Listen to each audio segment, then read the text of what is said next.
So that was a lie. Hello and welcome to the inaugural video of the Citizen Duane channel.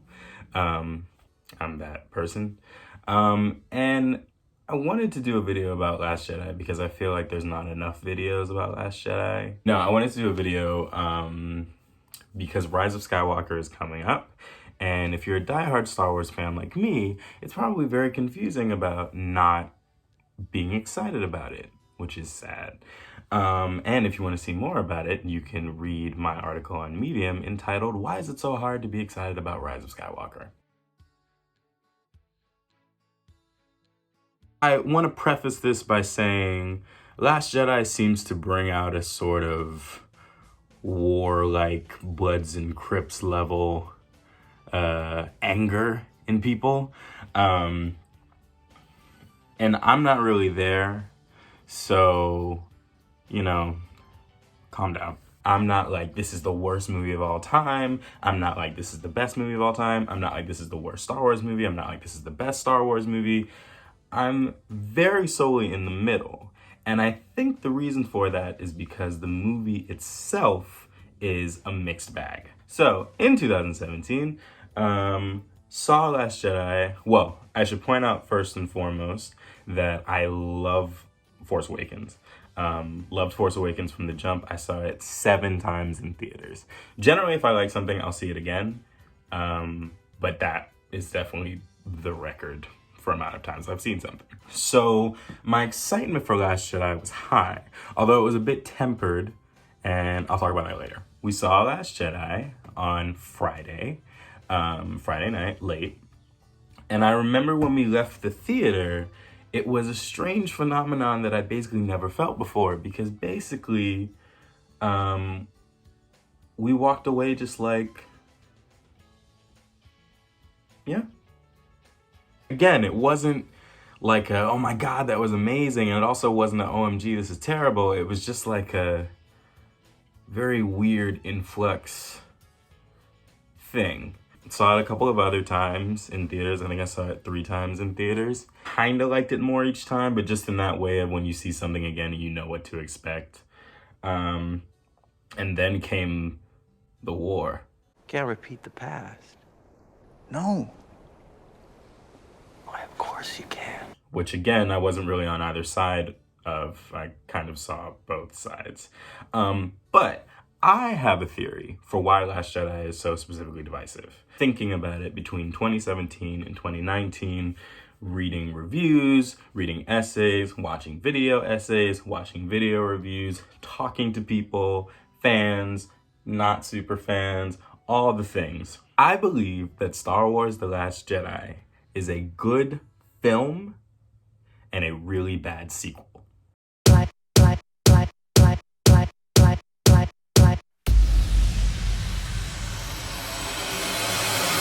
So, here's what I mean by that. A lot of people know that like critics love The Last Jedi and audiences generally hate The Last Jedi, or like fans hate The Last Jedi, but critics love it. In fact, Indiewire just did 100 best movies of the decade, and they put Last Jedi on there, which I was reading that like, oh, okay. Last Jedi, if you look at it, not really like a sequel or like another movie in the Star Wars saga. If you just look at it as like a movie, it's pretty good. You have this rebellion, or this resistance, who are running from the Empire, First Order, that they are fighting against. They suffer a massive loss at the beginning and they start to dwindle slowly. At the same time, we have a hero who is off to find this legendary hero who can help them, and the legendary hero doesn't want to help them. At the same time, you have these side characters who are like, okay, well, we have a plan to help while she's off doing that. Everything kind of, like, it makes sense as a plot, you know what I'm saying? Like, everyone has the same objective, which is to outrun or help to outrun the First Order. The script, as we know, was written by Rian Johnson, and it was also directed by Rian Johnson. And the script's kind of a mixed bag. For every dead heroes, no leaders. there is also a... That's impossible. Yes. And they've done it. So that is what that is. But basically, you know, the themes are like failure. Yoda says at one point, failure is the best teacher, or like the best teacher failure is. The movie knows that you think that Finn and Rose are going to succeed, knows that you think, you know, if the movie is holding out Admiral Holdo's plan, then like it has to work, knows that you think Luke Skywalker showed up at the end to handle Kylo, or, you know, whatever. Like, it knows all of these things, and then it says, nope, and like pulls the rug out from under you, which varying levels of success. Some of them work. Some of them absolutely work. Some of them don't. But again, if you look at it as just kind of like a movie, it's not bad, like, at all. It's a pretty good sci-fi movie. In fact, it's kind of funny because people are upset about Rian Johnson doing a new Star Wars trilogy because they're like, oh, he ruined everything. And I'm like, no, actually, his sensibilities and like the things that he was trying to do in Last Jedi would work so well if you give him like this original thing, and like you give him like this, you know, this is the galaxy, you can create what you want in this galaxy. That's awesome. But that's not what they did.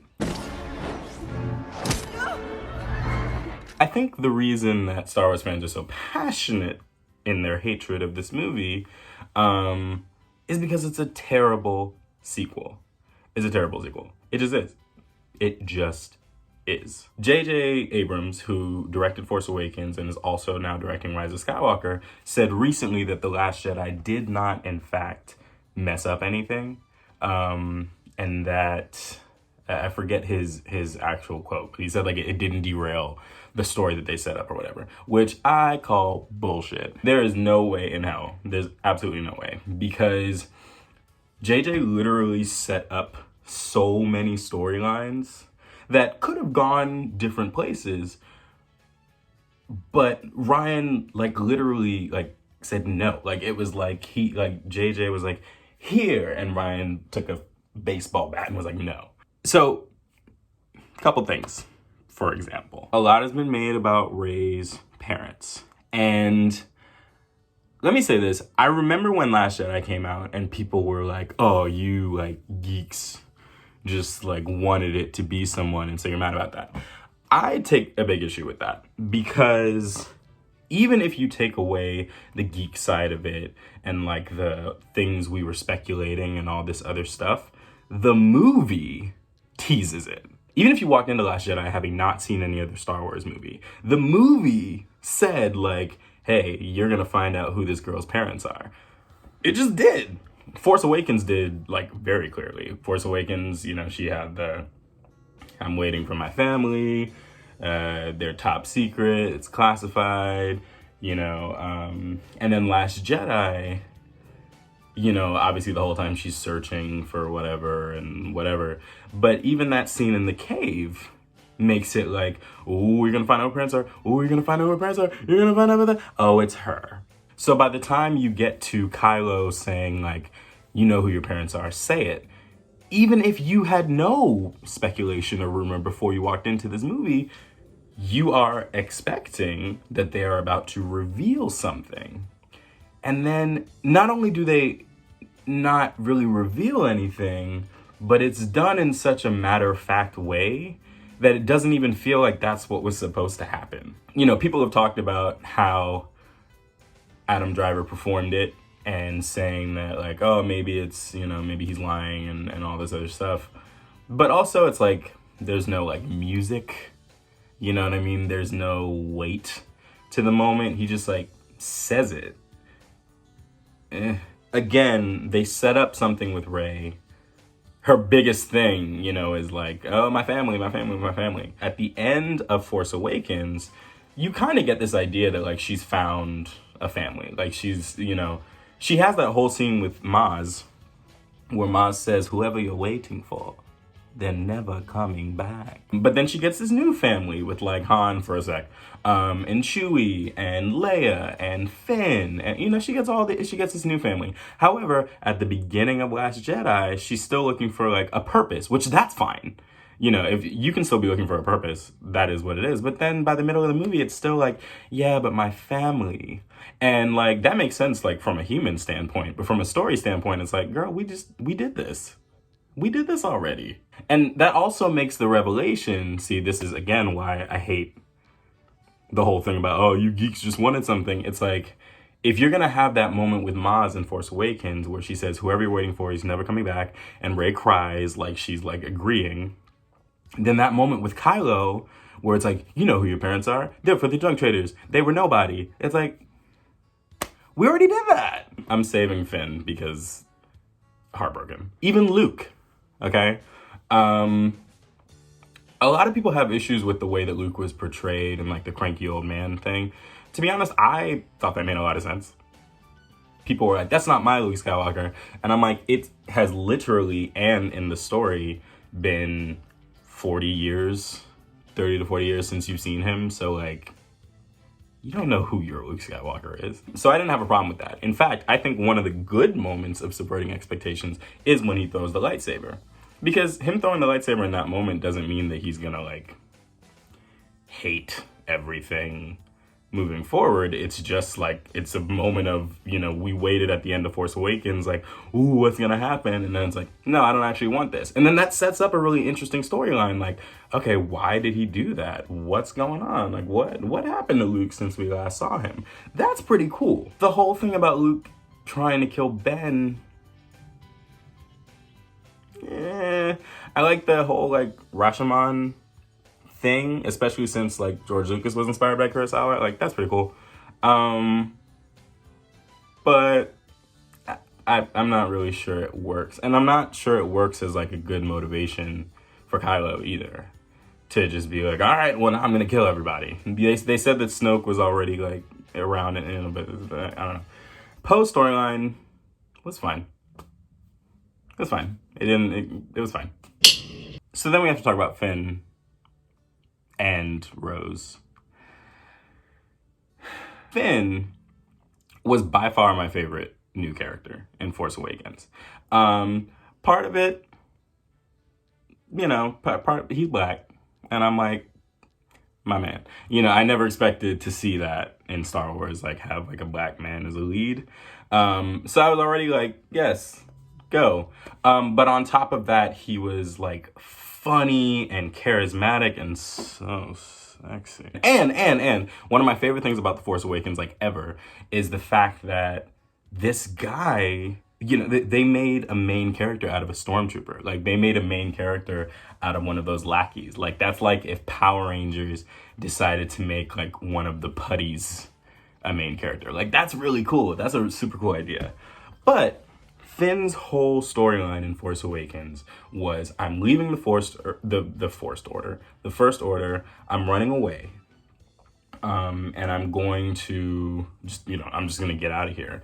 And then he meets Rey and he meets the Resistance, and he realizes like, no, like, I'm gonna fight back. And he finds the courage somehow to face Kylo Ren, like face like the big First Order guy, having like only used the lightsaber once before, and like, you know, all this stuff. Like, he finds all of that courage. So to start off Last Jedi with him like leaving is, again, like, it's like a lot of this movie, and I'll talk about this more, but a lot of this movie is like Ryan didn't watch Force Awakens. Like a lot of this movie seems like Ryan was like told what happened in Force Awakens and then was like, bet, and started writing his script. Finn's whole storyline, Finn feels like he's in the movie because he has to be, which is really sad considering that he was a central character in The Force Awakens. The movie also treats him weirdly. When he is leaving, he's not really leaving for like out of cowardice. He says, I mean, maybe he's lying, but he says that like he wants to go find Rey and like make sure Rey's okay and make sure she doesn't come back to this. So it's kind of like running, but it's also like, but let me get my friend and we can like run together. And that makes sense thematically. Like, he probably has never had like a friend, you know, and he probably has a thing for Rey, as we've established. So, you know, it's like, yeah, it makes sense that he would, you know, go try to find her. However, that's the goal he has. And then suddenly, when he meets Rose, the movie even sets it up like, oh no, I was actually running. I haven't heard anybody say this, but it doesn't really make sense that Rose would be like, oh my God, like, you're the Finn, you're the Resistance hero, all of these things. And then just like 2 seconds later be like, you know, if he's like your hero for like helping save the Resistance or helping inspire you and your sister or like whatever, then like, wouldn't you like give him a second to like explain what he's doing instead of just being like, you're a traitor? Like, that didn't make much sense. Even after Finn wakes up and kind of explains it, it's not, the movie treats it like he really was just trying to run away and he just got swept up in this again. So like Rey, Finn ends up having the same exact storyline. So like Rey, when you have your big moment of Finn being like, you know what, I'm gonna risk my life, it's like, he already did that. Like, I don't feel anything right now because he did that already. The entire Finn and Rose storyline is, boy, I already talked about how their meeting doesn't really make sense. Then they have this plan that is like really way too specific. If this movie is about plans, and everyone has a plan, Rey's plan is to go find Luke. Holdo's plan is to like sneak everybody out while the First Order is still chasing the big ship. I don't know, Kylo's plan is to get Rey to come to the First Order. Like, everyone has plans. Their plan is so convoluted and specific. Their whole plan hinges on finding this master code breaker with the red plum bloom in the casino, which, first of all, what if he wasn't there? What if they went to Canto Bight and he just wasn't there that day? Then it's like, oh, well, I guess we'll come back tomorrow. Like, you don't have time to come back tomorrow. Then, you know, Finn's like, oh, I know where to go and everything. There's some, like, it's so convoluted. So for it to be like kind of the B plot, no. People have already talked about how trash Canto Bight was.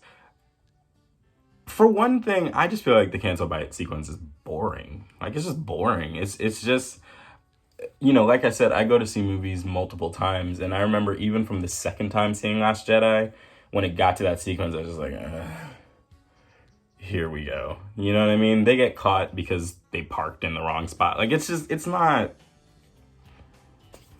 interesting. And then the whole thing with the, like, animals, and I don't know if it's like an environmentalist thing or whatever, that doesn't work because it comes out of nowhere and it doesn't come back up. It's got that really, really bad line about this lousy, beautiful town or whatever. It's bad. I don't take it super hard on Rose as a character, but she just kind of doesn't need to be there.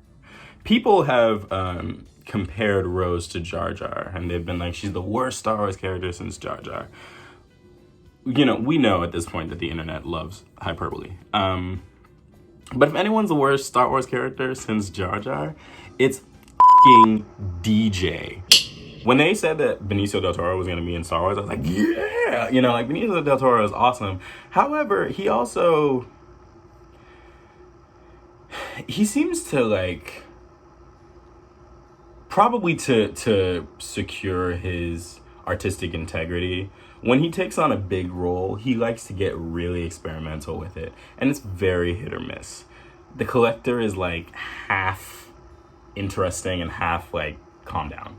And DJ is like all calm down. The stutter doesn't make any damn sense. He also doesn't serve any purpose, like, at all.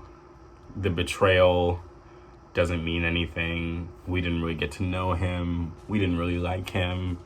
It doesn't really matter. I like the idea of both sides profit off of war. Like, that's pretty cool as an idea, but the movie doesn't do anything with it, besides like that one part.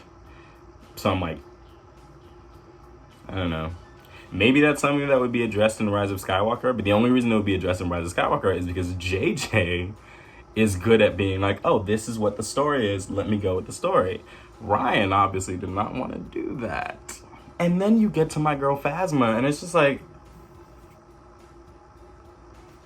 what are y'all talking about? I remember before The Force Awakens came out, everyone was like, check out, look at Gwendolyn Christie's character. She looks amazing. She looks like one of the coolest characters in Star Wars ever. What happens to her in Force Awakens? She gets thrown into the trash compactor. They literally throw her in the trash.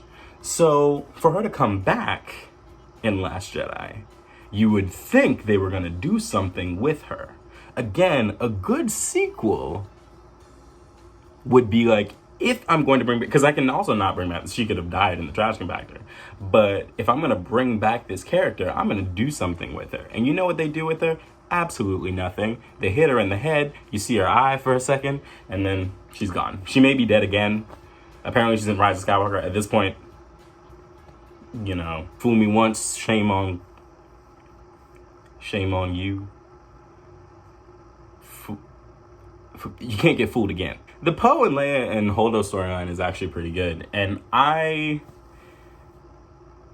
this is a conversation for another day that I will definitely have about how politics did not ruin Star Wars. Women did not ruin Star Wars. Like, y'all need to chill the hell out.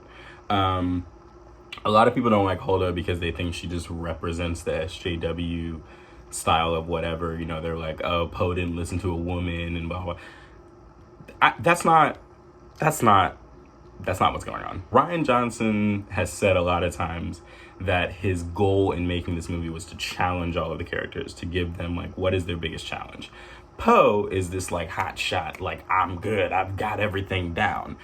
So, yeah, his challenge is, like, having to chill out with his, like, authority thing. And that happens at the beginning, right? He messes up, and Leia demotes him. The fact that people are talking about, oh, and like her like SJW purple hair and all this stuff means that from the second she walked on screen, y'all weren't gonna treat her fairly. Holdo's whole storyline makes sense. It makes sense. Poe was demoted. She's an admiral. He was demoted to captain. She don't have to answer his questions. Especially if you're gonna come in there like, hey, like, what are we gonna do? Like, if I don't have to talk to you. And she doesn't. She doesn't. I don't know what y'all so mad at. She doesn't have to talk to him. And then they're like, oh, well, if she had just talked to him, then like this whole thing would have been avoided. And it's like, first of all, no. But second of all, as we've already established, this movie is about failure. And this movie is about plans failing. Holdo's plan fails, just like Luke failed, just like Rey fails to turn Kylo and Kylo fails to turn Rey. And like, you know, the whole thing is about failure. So Holdo's storyline like makes sense. Like it just does. Y'all gotta chill on all this like SJW shit. Like it makes sense. So Ryan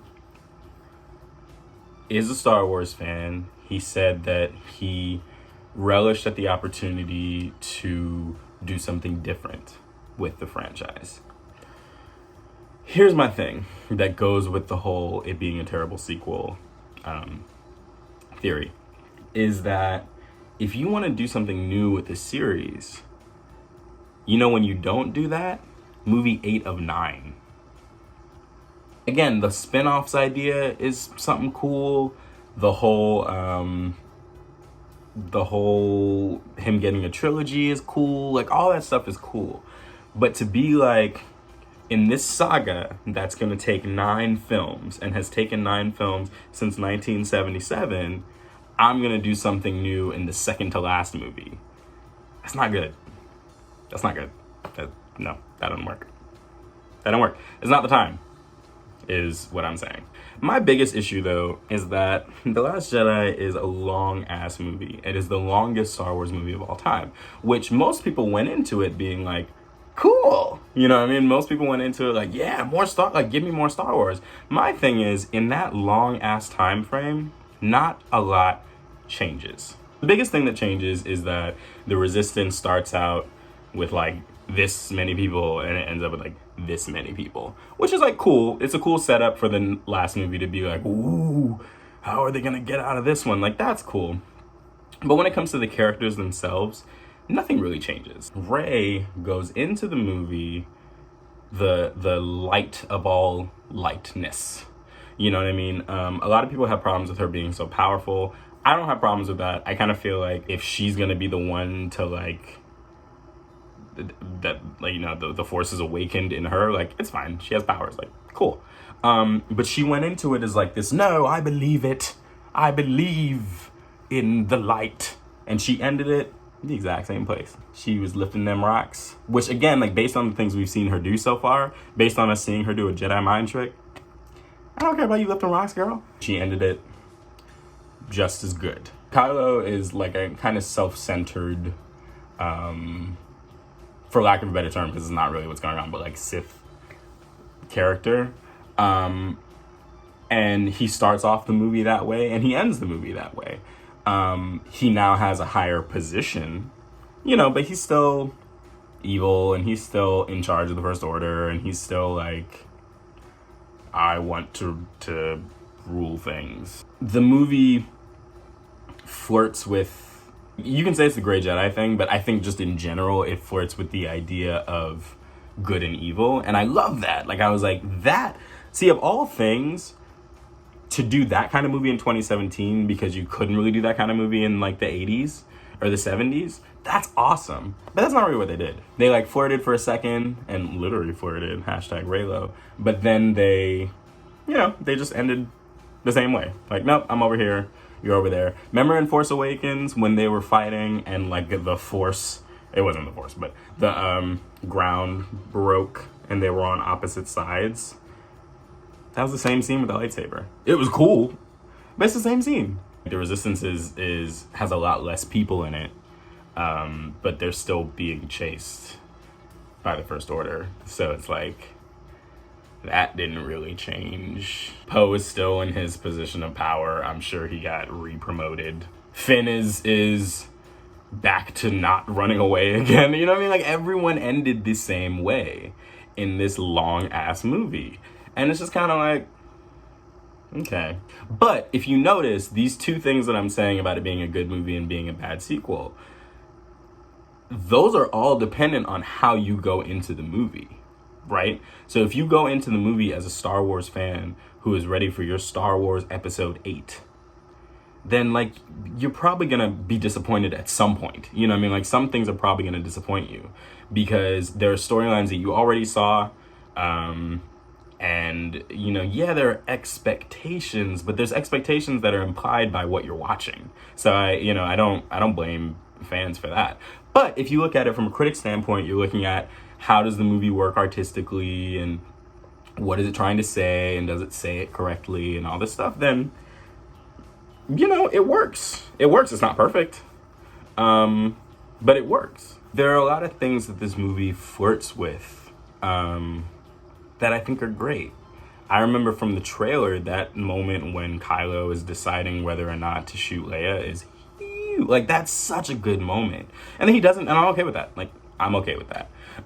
We haven't talked about the Mary Poppins moment yet, mostly because, I don't know how I feel about it. I remember when I saw it in theaters and I thought I was dreaming. It was late, and Leia was flying in space, and I was just like, I don't know what just happened. They teased since Return of the Jedi that Leia had Force powers. And of course, in the expanded universe, she was forcing all the time, but we never got to see it. And so us finally getting to see it was pretty cool. And the idea of it being like her fight or flight response is also pretty cool. But it was just weird. It was just like, we've never seen that before. And you're doing it in movie 8 of 9.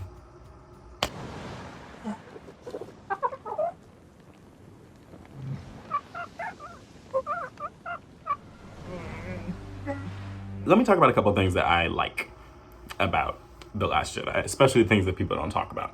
Whoever that guy is at the beginning, I think his name is like Captain Kennedy or some shit, he is great. When he's like, fire on the base! Fire on the base! Every time I'm just like, I want to fire on that base. A big thing that I didn't think about until I rewatched it last night for like the 20th time in preparation for doing this. And one thing that no one talks about, which is interesting because it works so well for the fans, is, you know how like everybody hates the prequels? Spoiler alert, I don't. But everyone hates the prequels. And part of the things that they hate about it, or a big thing, was the midichlorian conversation. It was the whole thing about, like, the Force is, you know, like, it's these little things up inside of you. And to be honest, I never had a problem with that. I don't like it, but I never had a problem with it because, to me, all it was saying was, like, that's how it works. Meaning, like, Broom Kid could just have midichlorians, or, like, a lot of them. You know what I mean? Like, it doesn't mean, like, we don't see a midichlorian count or whatever. So regardless of how you feel about midichlorians, what I'm saying is, or the prequels in general, The Last Jedi really sets up the idea that, like, not only are the Jedi, like, not all they're cracked up to be, but that the Jedi romanticize themselves and were really like we're the shit. And it was because they did that they were able to be usurped or whatever. And what that means is The Last Jedi kind of gives you a canonical excuse for, like, being like, oh, maybe midichlorians aren't a thing. For example, you know, everyone was all upset about midichlorians because they were like, that's not how the Force works, and I hate that, and that doesn't, you know. But Ben, Obi-Wan, says in New Hope, like, oh, it's the last of the Jedi religion, right? So if I, like, as a Christian, came up to you and was like, Jesus is coming back, get ready for it, would you be like, oh man, don't say that, now I believe that Jesus is coming? You wouldn't say that. The Jedi are, like, a specific group of people who, like, maybe they were like, you know what, someone was talking about this midichlorian idea. I think he's on to something. It doesn't have to mean that that's true. Now, that being said, like, Lucas completely, wanted it to be true. But what I'm saying is, The Last Jedi kind of gives you an out for actually a lot of the things that you didn't like in the prequels. And then you even get the cosign from Yoda. Yoda's like, that, you know. Anyway, that's something that fans don't talk about enough with The Last Jedi, and they should, because I have a feeling they'd be happy with that. Things that I hate that most people don't generally talk about. I hate Finn and Rose. I'm a Finn and Poe shipper all day. #StormPilot. So I love the fact that Luke dies in the body disappearing fashion, because we haven't seen that since A New Hope, and it's kind of one of those things that people are just like, yeah, that happened. You know what I mean? Like, it doesn't make any sense. And of course, his death with the two sons is gorgeous. I think it's a very anticlimactic death for this legendary character. But, you know, what can you do? Last Jedi is always going to be an interesting movie. I think it's going to be a movie. I think you can do, if it hasn't been done already, you could probably make a college course off of that. Like, just Last Jedi and the division between critics and fans, or critics and audiences, or studios versus audiences or fans, or whatever. Like, you can there's so much that you can take apart, and there's a reason that there have been so many analyses, and there will continue to be. Movies with Mikey did a really interesting analysis of what all the critical reception of, like, each Star Wars movie was like when it came out. And there was some really interesting stuff in there. I'll put that link in the bio too, but there's some really interesting stuff in there about how, like, people weren't really down with Empire Strikes Back. And they were saying, you know, we don't like the twist, and, like, we think Vader is lying, and, like, all this, you know, very familiar stuff. It also brings up that anytime there's fan outcry, you can always ask the question, like, you know, what if there was Twitter? What if there was Twitter, like, when Empire Strikes Back came out? Like, it would probably be the same thing. People would probably be like, death to Urban Kirshner, you know, like, all this kind of stupid stuff.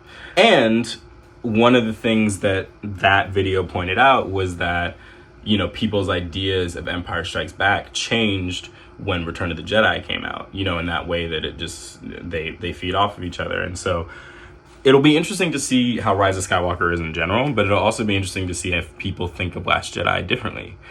I don't really think that's going to be the case, because, again, there doesn't seem to be, like, synergy between them. I actually remember the Vanity Fair article leading up to Last Jedi, when Ryan was like, yeah, I was surprised at how much leeway they gave me. Like, they just kind of let me do what I wanted.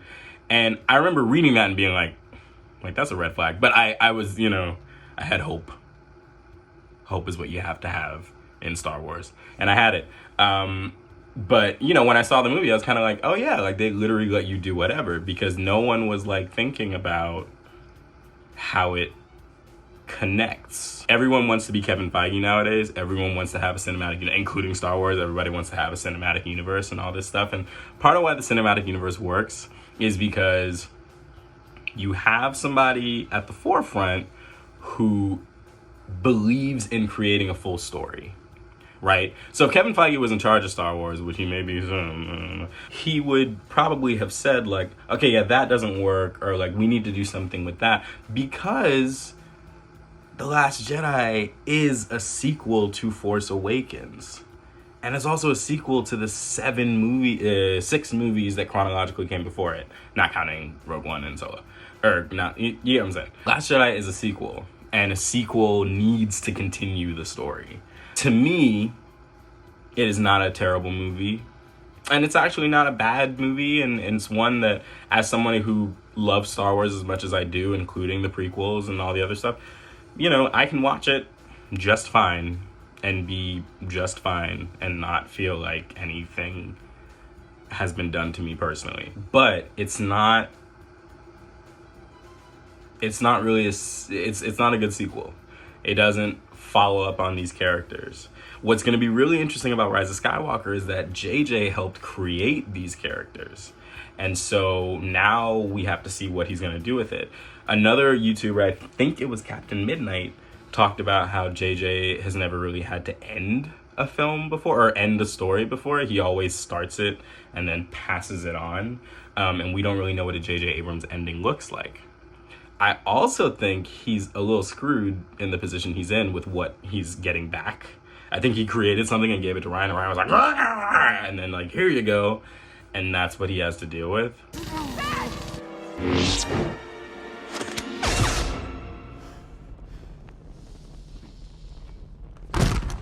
At the end of the day, The Last Jedi is a fascinating movie. That's the word for it.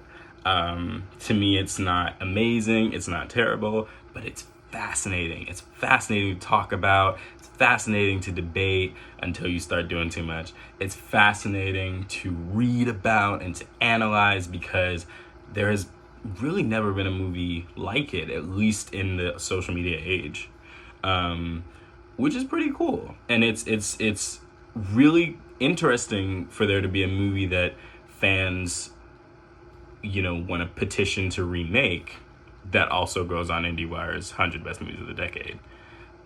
You gotta admit, that's fascinating. So anyway, that's my thoughts on The Last Jedi. That's what I believe about it. So yeah, this is my first time doing this. So if you liked it, let me know. And support. I got a whole lot of other shit to talk about.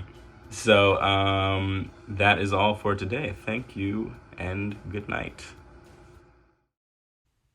Hello, I'm Academy Award winner Judi Dench, here to remind you that if you enjoyed this ridiculous video, you can like, comment, and subscribe for more. Also, you can follow Citizen Duane on Medium, if you're into that sort of thing. Where's my money?